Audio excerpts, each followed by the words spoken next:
కృష్ణమురళి గారు, చాలా అంశాలకు సంబంధించి చాలా ఆవేశం మీలో ఉంది. ఇలాంటి విషయాలు వచ్చినప్పుడు స్పందించాల్సిన వాళ్ళు స్పందించాల్సిన రీతిలో స్పందించట్లేదా? లేకపోతే ఇవాళ ఏదైతే నవతరం మొత్తం అటు కాలేజీలు వదిలిపెట్టి ఉద్యోగాలు వదిలిపెట్టి రోడ్డు మీద లాఠీ దెబ్బలు తింటూ చేస్తున్న ఏదైతే ఒక పరిణామం మనం చూస్తున్నామో ఆహ్వానించదగ్గదేనా? ఒక లెక్కలు మనకి చెప్తున్న ప్రకారం 60% మంది పురుషులు ఇలాంటి అత్యాచార ఘటనల్లో నోరు మెదపుకుపోవడం వల్లే ఇవి ఇంకా ఎక్కువైపోతూ ఉన్నాయి. అంటే పురుషుల వాళ్ళు నోరు విప్పి మాట్లాడాల్సిన పరిస్థితి ఉందని కూడా మనకు చెప్తూ ఉన్నారు. మీరేమంటారు?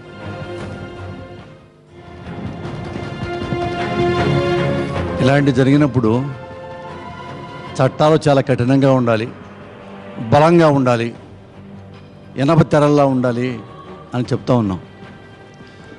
ఈ చట్టాలని ఎవరైతే అమలు చేస్తారో వాళ్ళు నిజాయితీ పనులు కానంత వరకు ఏ చట్టం పెట్టినా వేస్ట్.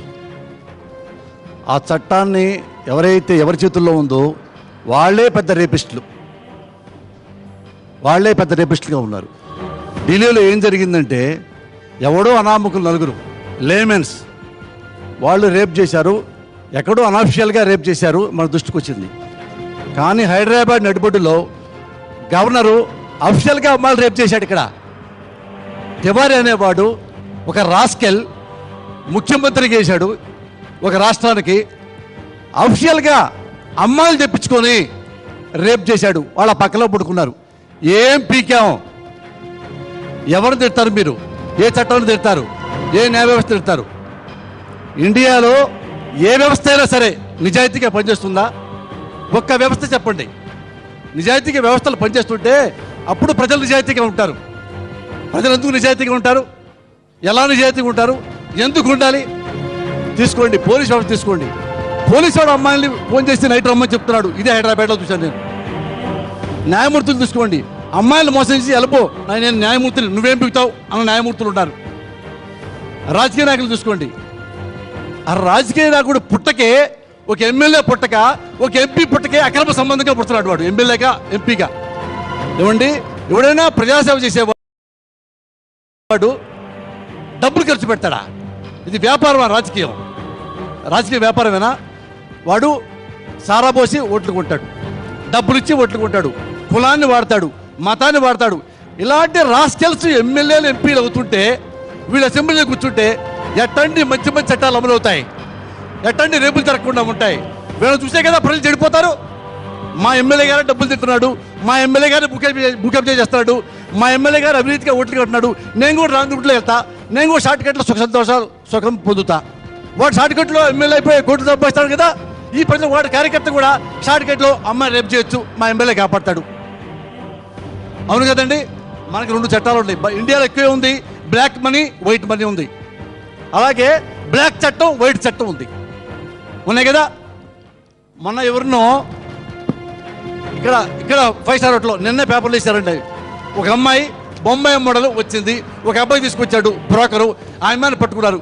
పోలీసులు ఫోటోలు దిగారు. వ్యభిచారం గుర్తు రద్దు చేసిన పోలీసులు హెడ్డింగ్ పెట్టారు. వాళ్ళ కళ్ళు పోనీయా? హైదరాబాద్ గవర్నర్ బంగ్లాలో వాడు రేప్ చేస్తాడు, అమ్మాయిల్ని రేప్ చేశాడా పోలీసు? గవర్నర్ పట్టుకున్నాడా? వాడు చొక్కా పట్టుకున్నాడా? అమ్మాయిలను పట్టుకున్నాడా? ఎవడో మీలాంటి మీడియా పట్టుకుంటే బయటకు వచ్చింది. అది 2 చట్టాలు మనం అమలు చేస్తున్నాం, బ్లాక్ మనీ వైట్ మనీ లాగా. ఎవరు కాపాడతారండి? ఎట్ట కాపాడతారు? నేను అడుగుతున్నాను. చాలామంది చదువుకునే కుర్రాళ్ళు చాలామంది ఉన్నారు. సినిమాలో మోహన్ బాబు గారు సినిమా తీశాడు. అందులో బ్రాహ్మణుల గురించి ఓ డైలాగ్ వచ్చింది. అది మాకు అభ్యంతరకరం, మాకు అవమానించే ఉంది మా బ్రాహ్మణ వ్యవస్థని, తీసే డైలాగ్ గారు ఫైట్ చేశారు. తప్పులేదు, వాళ్ళ మనోభావాలు దెబ్బతిన్నాయి, తీసేయాల్సిందే. అలాగే డమ్మరకు సినిమాలో కటిక అని మాట మాడారు, వాళ్ళ వరకు వచ్చింది. ఉండటానికి లేదు, మా మనోభావాలు దెబ్బతిన్నాయి, తీసేయి, తప్పులేదు. అలాగే రాంబాబు సినిమా వచ్చింది, అందులో ఒక ప్రాంతం మనోభావాలు దెబ్బతిన్నాయి, తప్పలేదు. రోడ్డు మీద ఎగబడ్డారు, ఆఫీసు ధ్వంసం చేశారు, తీసే డైలాగులు మా ప్రాంతీయ మనోభావాలు దెబ్బతింటాయి, తప్పలేదు.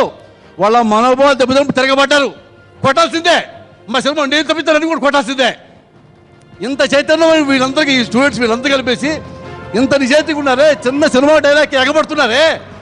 కళ్ళ ముందు అవినీతి చేస్తున్న వెధవాళ్ళు ఉన్నారు రాజకీయ ఎమ్మెల్యే ఎంపీల రూపంలో. వాళ్ళంతా చెబుతూ కొట్టరు, వీళ్ళంతా యూనిటీకి ఎందుకుంటారు? అప్పుడు యూనిటీ ఏమైంది? కులం మొత్తం పక్కన పెట్టండి.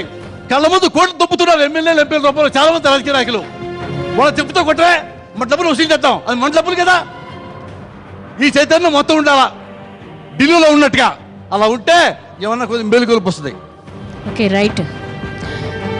దురదృష్టకర పరిస్థితి ఏంటంటే వివిధ పార్టీలకు చెందినటువంటి ఎంపీలు, ఎమ్మెల్యేలు 369 మంది మహిళల వేధింపుల కేసులో మన ప్రజాస్వామ్య హక్కుల సంస్థ వెల్లడించింది.